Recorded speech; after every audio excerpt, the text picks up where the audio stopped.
wanted our own house, and after, what was it, 2 years? Yeah, 2 years in furnished rooms, and if you could see some of the dumps we lived in, it was really... Remember that attic room? Yes. In Jamaica? Yuck. I've got to have a home. No one is to blame, yet everyone is to blame. There's been a lag in home construction for more than 15 years. In 1945, Americans needed 5 million new low-cost homes, and they needed them right away. Now there are building materials... The elusive dream of home ownership would soon be realized by a man about to fulfill a dream of his own and invent a new phenomenon, suburbia. Bill Levitt, as a young man working with the Seabees in World War II, has this brilliant idea, taking some of the techniques he's seeing right then and there in World War II, building airstrips, putting up housing for GIs, and bringing them back to America for ordinary people. He's sitting there at night with his pals in the Pacific in World War II and saying, what do you want when you get home? Well, I want a house and a car. Bill Levitt's special genius was figuring out how to mass produce the American dream. We first came to see that property where they were going to build. It was potato farms, and it stretched like from here to eternity. You would see concrete foundations, nothing but concrete with the heat in. And then down the road there, where in the midst of all the dust, was a frame job going on. And then down on the dust was where he completed, was the sheathing going. And then down the road a bit, and it was like putting your clothes on, from your socks on first, and then putting your underwear on and the shirt, and finally way down on the other end... It was a finished product. Was a finished house. And yet, you could see how it grew. Before the war, the average contractor built 5 houses a year. In Levittown, Long Island, they built 36 houses a day, a grand total of 17,450.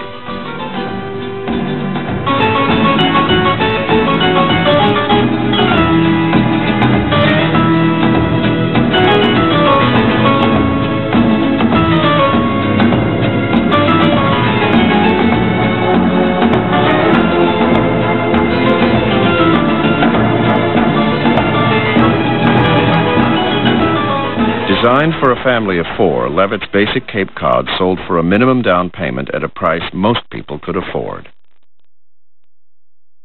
I think there's a great ad in there. Mr. Veteran, you're a lucky guy. You can buy this house with $100 down. The first day that they were going to sell them, the lines were... people started lining up 72 hours before the houses went on sale. Even Levitt was stunned. A second Levittown in Pennsylvania was every bit as successful as the Long Island Levittown. Everyone, it seemed, wanted a Bill Levitt home. I beg your pardon, sir. Would you mind telling me who you are and where you're from? I'm David Poole from Atlantic City, New Jersey. And would you tell me why you're moving here to Levittown? Well, I'm working in this area now, and I've looked the houses over, and I think it's a fine place to raise a family, so I've decided to buy one. Very good, sir. Well, my house was a little Cape Cod cottage with a trellis over the door and one window on either side, and it was 4 rooms, nice kitchen, an eat-in kitchen, decent-sized living room, 2 small bedrooms, and a bathroom, and it had doors that I could close and open and close and open with. We had always lived in furnished rooms. We had no privacy whatsoever, nothing. It was perfect for a young couple. And we had a Bendix in the kitchen. That's right, Bendix washing machine in the kitchen. First time I ever saw a washing machine, I think. And we fell in love because that washing machine was underneath the stairs, And before that, when we had the baby, it was like 16, 17 diapers a day to wash. Boil them on the stove. And needless to say, the family wanted to get rid of us, too. They didn't need a baby that was crying in that, tight quarters. And to have a house of your own. Man, that was the way we felt, After the Depression, all this come on, so it was kind of a gift from heaven, you found these wonderful houses to move in. And the best thing about it, I guess, was our independence. It was the first time we were away from our parents, completely independent, and we did what we wanted when we wanted. Like any kids, they wanted to be on their own, and we were. And we could start our family. That's right.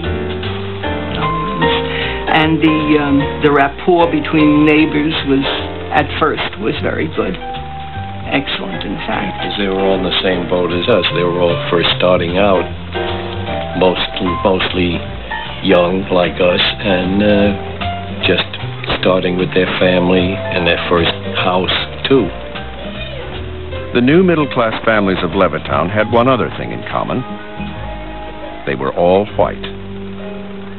I walked up to the salesperson, and I said to him, "We're very interested in your house, and we'd like an application." And I remember what he said to me. He looked at me and said, "It's not me, but the management has not as yet decided whether he's going to sell these houses to Negroes or not." And, You can't believe it. You really thought you had it made. You know, everything is falling into place. well, I'd like you to conceive that somebody telling you that, and there's no recourse, telling you that openly and outright like that. Bill Levitt saw himself as a home builder, not as a social engineer, and he refused to sell to blacks. There were court cases against him, and the fact is he was all too typical of what existed in real estate in America in those days, in believing that you did not have to and should not have to sell to people who were not white. Ladies and gentlemen, this is William Levitt, who heads the largest home building firm in the world. Bill Levitt would become one of the richest men in America by providing architectural, not racial, equality. Unlike anything we ever encountered before. This is one of 4 models which are now being built throughout Levittown. The 4 models vary slightly in overall design, but each has the same number of rooms. 2 bedrooms. I think it was that sense that Americans really did like the comfort of having what the other guy had, but yet they could put a little fence around it and say, "This is mine." And that's really a particular American genius, is to say, "This is yours, this is mine, but we're still all the same." Did you get all your dreams yet? Is this the first one? An army of Levitt imitators carried the housing revolution across the country. Thank goodness that's By 1955, 3 out of every 4 houses built were built in Levitt-style subdivisions. I think Levittown represented to a lot of city dwellers a dream that had eluded them all through the Depression and the war, which was to have a place somewhere with a patch of green in the back where their kids were going to be able to live better than they did. And to that extent, it fulfilled that particular vision. To another whole group of us growing up in cities, Levittown was a surrender. You know, that was exactly what we didn't want to be. To us, going to Levittown would be like going to Attica. Its critics said that Levittown was little more than a voluntary prison, a multitude of uniform houses lined up at uniform distances on uniform roads in a treeless waste. What the critics said did not matter to the homeowners of Levittown. They had built sturdy new lives in sturdy new houses and wrapped their newborn into the nest. What worried many Americans was not the conformity of their own lives, but communist Russia. In the early post-war period, the United States was confident that its nuclear monopoly would keep the growing Soviet threat in check. Then, in August 1949, the Soviets successfully tested a bomb of their own. It was called Joe 1.